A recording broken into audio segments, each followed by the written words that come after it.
Hello, my name is Joseph Carlson, and this is episode 196 of Gaming with Grief. And I'm calling this episode Brothers, A Tale of Two Sons Spoilercast. But I want to remind you guys before I start that this podcast will hit my website, www.gamingwithgrief.com, Monday morning at 7 a.m. Please go there. Let me know what you think of the show. Or you can go to gwgpodfellows@gmail.com. Write me an email. Let me know what you think of the show, or like if there's a game you want me to review, something like that. You can also like, subscribe, and rate shows on either Apple iTunes, the Google Play Store for now, Spotify, and the audio of the podcast goes up day and date on 7 a.m. Monday morning on YouTube. So if those are the places you like to go and, ingest the show, as it were, please go there. I'm also on Twitter at JustLittleJoe. So basically this is my spoiler cast for Brothers, A Tale of Two Sons. And just to be clear, I want to warn people in advance. Again, I will be spoiling the game. So, I think in my deep dive, I talked about survivor's guilt. If I remember my notes correctly, survivor's guilt, deal with trauma. This game is actually very short. It's only about 2 hours and 40 minutes or so, give or take. There's one thing I want to talk about before we actually get into the game, though. I was only able to play 98% of the game. There is a cutscene. I mean, I'm spoiling the whole game. At the end of the game, you basically have to swim home to give the medicine man or the healer or whatever in your group of people, give him the water from the tree of life to help save your father. The event that happens is you have to swim. You kind of stop from swimming. You stop from swimming. You don't want to do it. Your character shakes his head. No, I don't want to go. And then the camera angle changes and you swim to give the stuff to your father, to the medicine man or what have you. Then he gives it to your father. And then there's a short cutscene after that where your father, again, spoilers for the game. I'm spoiling the game. Your father, basically the game starts where it stops, which I love. On the hillside, you as the young boy, the young brother, were praying having a moment at your mother's tombstone up on a hill. Now it is you and your father up on the hill having a moment with your mother and your brother's tombstone who's been added. And your father breaks down and cries because his son, the older brother has died trying to complete this quest for his life. And I wasn't able to complete it because I tried restarting it. I tried backing out of the game, starting again, restarting from checkpoint several times. I watched 2 different playthroughs online to make sure I wasn't doing something right. One with no commentary, one with commentary. Everybody had the same thing. The boy walked up to the body of water, stopped for a second, said, shook its head like he didn't want to do it. And then the camera angle would change and then he would swim. Mine never did that. After 5 minutes of me trying to be by the shore, trying to restart the game, things like that, none of that happened. So I had to watch the end of the game on YouTube from a commentary. So I beat 99% of this game. Again, it's only 2 hours and 40 minutes. I just want to fully disclose that, but it wasn't for lack of trying. Let me tell you, I was sitting there so close because I had a playthrough up while I was going to see how much longer I had, how I had to plan everything, my notes, the reactions, that kind of stuff. And I was like, wow, I'm really getting close to the end. And that is such a major hurdle when you try to get to the end and nothing happens. And so again, I played 98% of the game. I will say this. The game wasn't explicit about, the things that I thought it was going to be explicit about survivor's guilt, things like that. What I do think is really important about the game, though, is it really does just speak to tragedy. The younger brother was able to move past his fears of swimming. He saw the spirit of his mother tell him it's all right towards the end. Basically, you could do it. I mean, again, they speak some Simlish language, but for her ghost to visit him and say, you can do this, I thought that was very touching and moving. I thought the game did whop a punch. I was on this trek. There was a couple of weird control things. Since you're controlling both toggles, even though I don't really review controls, there's a boat section, and even in a game where you control that only one way is annoying. This was more annoying because you had to control people independently. I did not like that. But I will say the game was very effective. When the siblings get lured into the spider den, basically, and have to fight the spider. I thought that was a really great action sequence, using one brother to knock the spider over, the other brother to rip one of the legs off of the spider. I thought was very effective. And it came to me as a total shock that you're ripping the last leg off the spider or the last back leg, and the front man comes forward and like stabs the older brother and poisons him. That I did not see coming. It was not spoiled to me, much like I'm spoiling it now. But again, this is a spoiler cast. I warned you twice. I'm spoiling it. That was very surprising. And I was like, oh, is he going to make it or not? Are they going to do that where this quest has cost his life? And if the young brother doesn't get there in time, is it going to cost his mother's life? I don't know. And I will say that I was kind of like blown away that they did do that, and the young brother does what you would do. He tries to give the older brother at the base of the hill after he gets the water. He tries to give him the water of life to see if that'll save him, but his brother's too far gone. Another thing that I like that I talked about in my Cyberpunk episode, which was so many episodes back, is, and I actually shared this with somebody else. I was playing D&D a while back, and everybody knows my backstory and things like that and why I'm doing what I do. But I don't think in games we talk enough about funerals, eulogies. That was in Cyberpunk.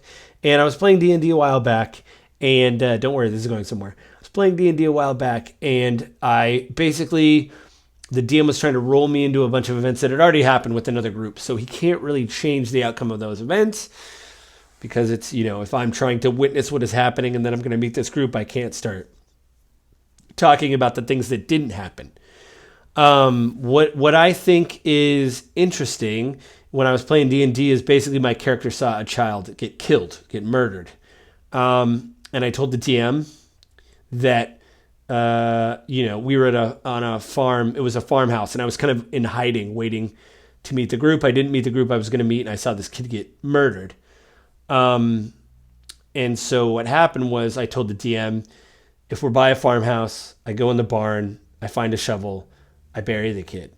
And the DM stopped everything and said, why'd you bury the kid? Was that just, why was that? And, not to get into too much of obviously what I've been through to do this podcast and stuff, but I told that story to a friend later, and he said, yeah, we don't really ever talk about the aspect of death in an RPG. You kill tons of monsters. You don't bury them. You don't give a eulogy for the villains, stuff like that. Like you probably should, we were just kind of spitballing ideas. And they do that in Brothers: A Tale of Two Sons. You bury your older brother. Literally, there's a cutscene where you're pulling dirt out of a hole. You drag your older brother in the hole, and you have to push the dirt back in the hole. The player controls that part. And I thought that was it's something so small, but something you do not see in games. The fact that you would go through the process of burying someone you love so much. And for me, it was just revelatory that somebody did something so small, but I think so powerful. Do I think the game really addressed survival's guilt? I don't know. Maybe I was shooting for the stars in that one. I thought it was going to punch above its weight a little bit. It did do a good job of the boy kind of overcoming his fears and finally deciding to swim, because I think at the end of the day, I may be injecting this into the narrative.